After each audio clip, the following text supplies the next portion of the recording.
república brasileira. Uma república brasileira.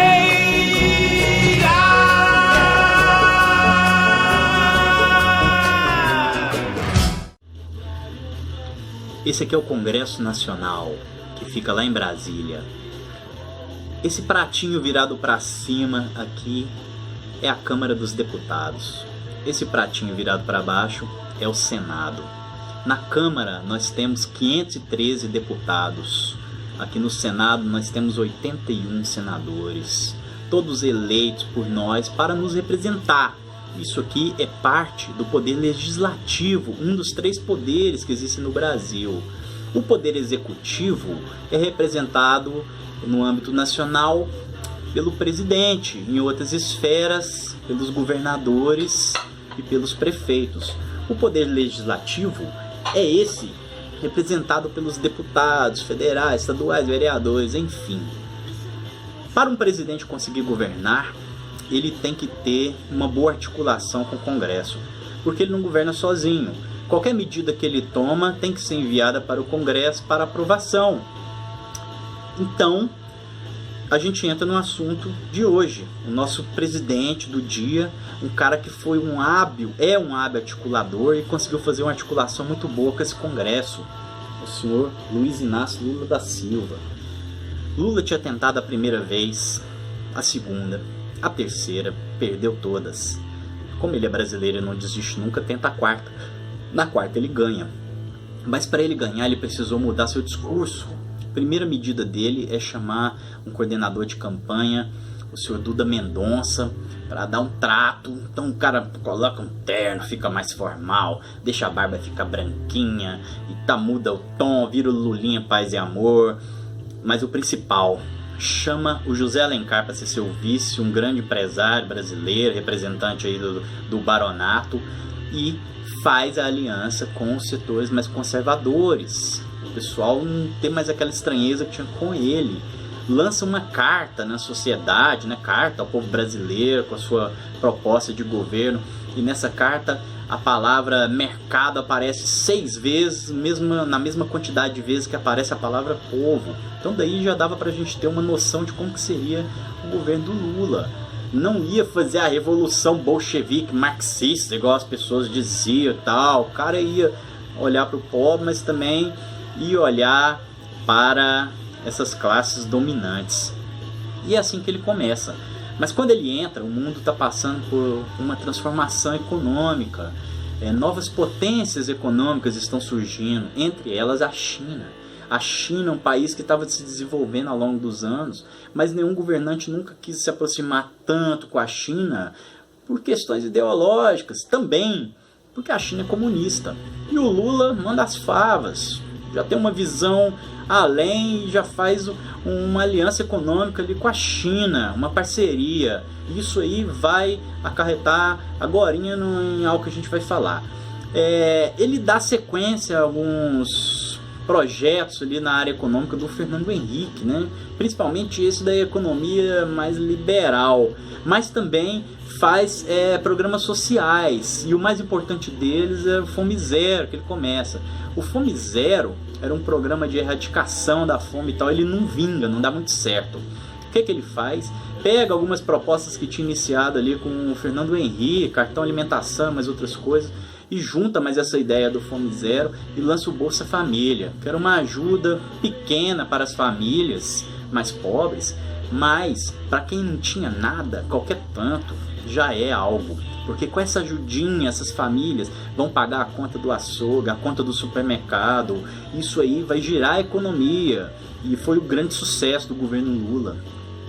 Enfim, dentro do próprio partido do PT, ele já começa a ter uma certa oposição. Grupos mais alinhados ali a uma esquerda mais radical, que não estavam muito contentes com esse lado que a economia estava indo. Começa a protestar internamente, são expulsos e funda o PSOL. O PSOL começa com um partido mais à esquerda, né? Então são expulsos a Heloísa Helena, o Babá, a Luciana Genro. Mas Lula dá sequência, continua. Mas aí o que acontece? Vem o primeiro escândalo no seu governo. Um deputado federal chamado Roberto Jefferson entrega uma prática que acontecia há anos, sempre aconteceu e acontece até hoje, chamada mensalão. O que era o mensalão?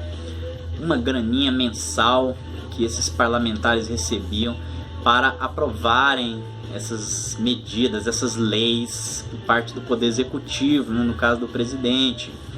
Isso era algo que todo presidente passou e precisava ter o apoio desse Congresso para conseguir trabalhar. É péssimo isso. Não estou defendendo o mensalão, mas a gente tem que deixar bem claro como que funciona, para você que está me assistindo aí entender como que funciona essa política brasileira. Não é PT que arrebenta com tudo, são todos. Enfim, mas o mensalão quase derruba o Lula, mas não consegue derrubar porque o cara era muito bom, é muito bom articulador. O que ele faz? Recorre às velhas raposas da política nacional, o PMDB. O PMDB que sempre esteve no governo. Tancredo, quando morre, assume o vice Sarney, que era do PMDB. Depois a gente tem o Itamar, que era vice do Collor, do PMDB. Depois do Lula, o nosso próximo assunto, a Dilma, quando sofre o impeachment, entra o Michel Temer do PMDB. Enfim, sempre lá no meio. E aí recorre, tem essa base do PMDB o apoiando e isso aí segura para ele não cair. E nisso a gente vai chegando perto, né, já das próximas eleições ali, e ele candidata novamente e ganha, né? Vem aí o novo mandato dele e agora ele já resolve mirar em outros lugares. Nisso ele cria o PAC, né, o Programa de Aceleração do Crescimento. O que era esse PAC? Era grana que seria investida em construções, né, em obras pelo país, principalmente nas regiões Norte e Nordeste, que sempre foram esquecidas. E o Lula mira ali, é nessa que acontece a transposição do Rio São Francisco, começa, né? E outras medidas para essa população que não tinha assistência devida. Isso aí também vai causando um desenvolvimento no restante do país, né? Coisas que vai elevando o prestígio, né, do camarada Lula. Mas para acontecer algumas dessas obras, eles precisavam de licenças ambientais. E a ministra do Meio Ambiente era a Marina Silva, que depois vem a ser candidata à presidência e tal. E a Marina já entra num problema ali com a direção do PT, com Lula, porque estava esbarrando nessas licenças, mais uma vez os esquemas. O que acontece? Ela sai do governo, sai fora e eles dão sequência e tal. Aí, chega nesse momento e o mundo passa por outra transformação. Um banco lá nos Estados Unidos chamado Lehman Brothers fale, e esse banco era responsável, entre outras coisas, pelo o sistema imobiliário ali dos Estados Unidos. E vários países atrelados aos Estados Unidos de forma econômica quebram junto. Então acontece uma crise, uma recessão econômica fortíssima. E o Brasil escapa. Por que o Brasil escapou disso? Porque o Brasil tinha feito essa aliança com a China, então ele não estava mais dependendo economicamente dos Estados Unidos. Nisso, o Brasil consegue passar por essa crise e o Lula, seu prestígio só vai aumentando e ele vai conseguindo governar. Então, ele lança uma grana do BNDES, né, o Banco Nacional de Desenvolvimento. Isso aí, as empreiteiras ganham muito dinheiro. Porque as empreiteiras que estavam duplicando estradas, que estavam construindo essas barragens e mais não sei o que, então deixaram ele governar, porque enquanto ele estava fazendo a graça para o rico, e o rico ele feliz da vida, ele conseguia governar para o pobre, fazendo essas medidas assistencialistas. E várias inovações surgem, várias transformações ali da classe mais pobre, né? O salário mínimo, quando o Lula entra, era 200 e poucos reais. Quando ele sai, ele deixa quase 900 pau, quadriplicou. Você pode falar assim, mas também as contas também subiram, né? Mas eu te desafio a escreve aí no comentário do vídeo qual que foi o produto que quadriplicou nesse tempo aí. no seu salário mínimo, né?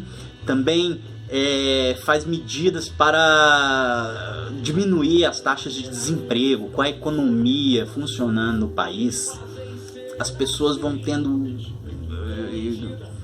possibilidade de trabalho, né? E nessa, aquele cara que trabalhava para um comércio pequenininho ali, ele consegue montar o comércio dele, passa a contratar, né, outras pessoas. E isso, as taxas de desemprego caem de forma gigantesca na nossa história, gigantesca, saiu. A fome era outro problema também que assolava essa nação. A fome que eu falo era o cidadão morrer de fome, sem comer nada, não ter nada para comer. E também é no governo Lula que a fome é erradicada, né, do país. Ainda não estava do jeito que a gente queria, mas pelo menos as pessoas pararam de passar fome, né? Tinha pelo menos o mínimo, a condição mínima de viver, que é a comida, né? E também na área da educação, ele cria o ProUni, que foi uma forma de financiamento para as pessoas conseguirem estudar em faculdades privadas, né, particulares. Por quê? Porque tinha as faculdades públicas, mas a concorrência sempre foi altíssima e a maioria das vezes quem entrava eram os ricos. Por quê? Porque o pobre tinha que trabalhar e não comia direito. Como que o pobre iria passar numa faculdade? Claro que alguns passaram, mas sempre foi a minoria. Então, com o ProUni faz um financiamento, o governo paga o estudo para depois o cara pagar parcelado em tantos anos. E com isso aí, muitas pessoas tiveram o primeiro acesso, né, aos estudos. E ele também cria várias faculdades, né, pelo país, faculdades federais, lugares que ninguém nunca imaginaria que teria uma faculdade. É no governo Lula também que cria. Um ponto negativo, que essa é a minha opinião no âmbito educacional, foi que não houve a valorização do professor igual deveria ter sido feito, né? Principalmente com aumentos de salário, para incentivar as pessoas a quererem estudar licenciaturas, né? O cara agora ele tinha uma certa autonomia, ele estava empregado, então ele falava: o quê? Vou estudar para virar professor, para ganhar 2.000, 3.000 por mês? Não, vou vender casa, vou virar corretor que eu ganho mais. Mas que bom, ganhou uma grana, mas não investiu no professor, mas investiu na educação, construindo faculdades e com o ProUni, né, dando um acesso. A gente teve também coisas ruins, né? Não vou falar que só foi coisas boas, assim. A reforma agrária não foi feita igual a gente queria que tivesse sido. O mensalão foi uma tragédia, né? Mas pelo menos escancarou o que estava acontecendo. E essas alianças, né, com esses banqueiros e tal. Mas, igual eu falei, se ele não fizesse isso, ele não governaria. E ele conseguiu, foi bastante inteligente, conseguiu fazer esse governo dando condições para essas classes aí mais ricas e ao mesmo tempo trabalhando também para o pobre. Pela primeira vez na história desse país, o pobre teve dignidade, teve comida, teve condição de comprar um carrinho, por mais que ele financiou 50, 60 vezes, mas conseguiu trocar a mobilete dele, que só sujava as pernas dele de óleo 2 tempos ali, ou aquele fusquinha que vivia no aramin, com a chave de fenda enfiada lá no vidro, ou até aquele que nem carro tinha e conseguiu ter esse acesso, conseguiu dar um acesso à moradia para uma boa parte da população brasileira, através desses programas, né, habitacionais. Isso tudo ajudou o Lula a eleger a nossa próxima presidente, né? Através dessas medidas, o cara sai da presidência com 83% de aprovação, recorde na história desse país, e lança a Dilma Rousseff, né? Dilma Rousseff, que havia sido ministra no governo dele, que foi ele que encabeçou o PAC, e a Dilma é eleita e é o assunto do nosso próximo vídeo. A gente está ouvindo aí no fundo a banda de Goiânia Trissônicos, meu camarada Léo Bigode, e o DVD que eu vou indicar hoje é o Nordestino igual Lula, Alceu Valença. Beleza? Valeu, gente, até o próximo vídeo.